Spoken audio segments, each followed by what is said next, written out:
José Antonio, ¿cómo te va? Muy buenas tardes. Pepe, ¿qué tal? Buenas tardes. ¿Qué lección te están dando los maestros de la coordinadora hasta el momento, después de lo que ha sucedido durante 28 días que hoy se cumplieron de bloqueos a las vías férreas, entre otras manifestaciones de protesta?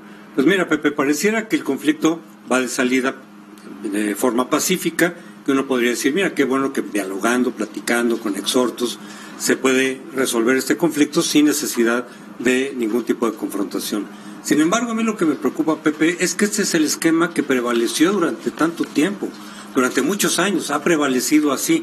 Es decir, los maestros recurren para sacar adelante sus demandas, algunas de ellas excesivas, algunas de ellas muy cuestionables, otras pueden ser legítimas, pero el problema no es solo si las demandas son legítimas o no, sino la vía por la que los maestros exigen esas demandas, que es violentando la ley y afectando derechos de terceros. Entonces eso lo hemos venido viendo desde hace mucho tiempo, de tal manera que doblan a las autoridades que no quieren hacer uso de la fuerza legal para restablecer el orden y les conceden lo que quieren o casi lo que quieren. Es el esquema que hemos visto en muchas ocasiones de la CENTE. Recordemos, por ejemplo, cómo fue el sexenio en Oaxaca, la relación entre la CENTE y Gabino Cue. Pues prácticamente lo orillaron, prácticamente lo sometieron a base justamente de este tipo de movimientos, de acciones, de ruptura de la legalidad, bloqueos, etcétera. Bloqueos, afectación de derechos de terceros, y Gabino Cue pues prácticamente cedió y quedó, por lo menos en los términos de educación de su relación con la CENTE, como un gobernador pintado en la pared. Bueno, ese es el mismo esquema que vimos en este mes que acabamos de ver. Ese esquema no contribuye al Estado de Derecho. Este esquema fomenta e incentiva que se siga recurriendo a la violación a la ley y a la afectación de terceros. Es un desafío a la ley, un desafío a la autoridad, tanto estatal como federal. Totalmente, porque mira, tenemos un conflicto en el cual, repito, aunque las demandas fueran legítimas de la CENTE, que muchas sabemos que no lo son, porque piden más de lo que realmente merecen, porque exigen privilegios, porque quieren controlar los presupuestos, los programas de educación, echar atrás lo que se había avanzado en la reforma educativa. Pero más allá de eso, ellos violentan la ley, afectan derechos de terceros, afectan la economía de otras personas. ¿Qué te gusta? 11 estados de la República afectados de manera directa e indirecta. Y a una tasa calculada de 1,000 millones por día.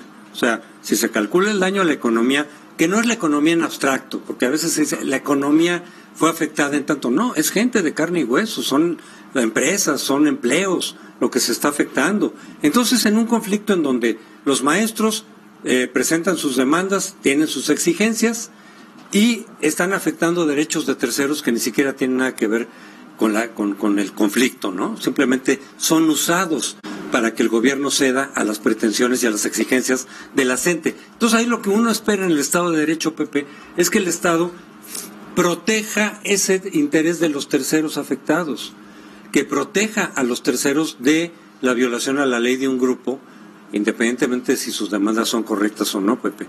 Y lo que vemos en este esquema es que el Estado le da le da prioridad a quien está violentando la ley, porque entonces se salen con la suya, obtienen lo que piden, o casi todo lo que piden, y no hubo ninguna sanción legal, no hubo ninguna castigo, no hubo ninguna consecuencia negativa, y en cambio los otros son afectados. Y aquí la pregunta es, ¿qué va a desincentivar a estos grupos y a la propia CENTE, pero incluso a otros grupos de ese tipo, a incurrir en el mismo esquema si salen ganando y no salen perdiendo nada? Y por otro lado, ¿quién le repone a quienes perdieron, en este caso cerca de 30,000 millones de pesos, de distinta manera, de manera directa o indirecta? ¿Quién le repone eso a estas personas que ni siquiera tenían vela en el entierro? Y no estás tomando en cuenta, bueno, desde luego lo tienes en la cabeza, pero no lo has mencionado, tomando en cuenta el daño que se provocó a los alumnos que por el paro de sus maestros se quedaron sin clases prácticamente un mes. Nos decía el secretario de Educación, están viendo la manera de recuperar el tiempo perdido. Por supuesto, pero los alumnos... No es un costo en pesos y centavos, es un costo moral. Y es un costo de derechos de los estudiantes, en este caso de los niños, a recibir la educación del Estado. Desde luego, pero los niños y su educación y su escuela es lo que menos le importa a la CENTE. la CENTE, que son los profesionales encargados de la educación de los niños, hemos visto cómo una y otra vez están más metidos en su cuestión política, en obtener este tipo de dividendos y prebendas, y no les importan los niños, y tampoco les importa el interés de otros sectores, de sectores económicos. Entonces, por eso me parece a mí que este esquema, aunque muchos van a celebrar, decir, mira, se resolvió con el exhorto, se resolvió por la vía pacífica, la con el presencia diálogo, del presidente de la República. presencia del presidente, qué bueno en ese sentido, pero este no es el esquema que contribuye, Pepe, a desarrollar un Estado de Derecho. Entonces, si López Obrador ha ofrecido algo distinto a lo que había antes, en estos últimos años, bueno, pues este esquema es el mismo que hemos visto a lo largo de estas décadas, y que no contribuye al Estado de Derecho, sino que por el contrario lo vulnera, y más bien estimula a que haya un Estado cada vez más fallido frente a grupos que, como ahora la CENTE, y en varias ocasiones, recurren a la violación a la ley, recurren a la afectación de derechos de terceros, incluidos los niños, por supuesto, y los estudiantes, y obtienen todo lo que quieren sin ningún tipo de sanción.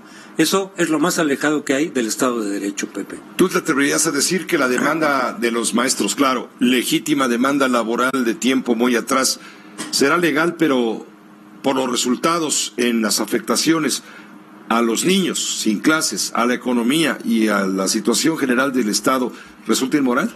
Sí, y ilegal, sus acciones son ilegales. Hubo chantaje, hubo extorsión, claro, hubo vandalismo, hubo violencia. Y violación a la ley directamente. Y entonces ahí también una cuestión que saltó la semana pasada es que López Obrador dice, en lugar de utilizar la fuerza pública, repito, eso no es necesariamente la represión, es demandarlos ante la PGR, es decir, aquí se tiene que poner orden porque se están afectando derechos de terceros. En lugar de eso le pide a la Comisión Nacional de Derechos Humanos que dé su opinión o que diga qué es lo que hay que hacer, cuando esa no es una facultad de la Comisión de Derechos Humanos. Lo que hicieron los Pero la Comisión de Derechos Humanos no tiene capacidad, eso, precisamente esa no es una de sus suplantar facultades. a la autoridad. Esa no es una de sus facultades. Además de que lo que hicieron los maestros de la CENTE no es que hayan violentado derechos humanos, es que incurrieron en delitos federales, es muy distinto. Por lo tanto, la autoridad que tiene que intervenir ahí no es la Comisión Nacional de Derechos Humanos.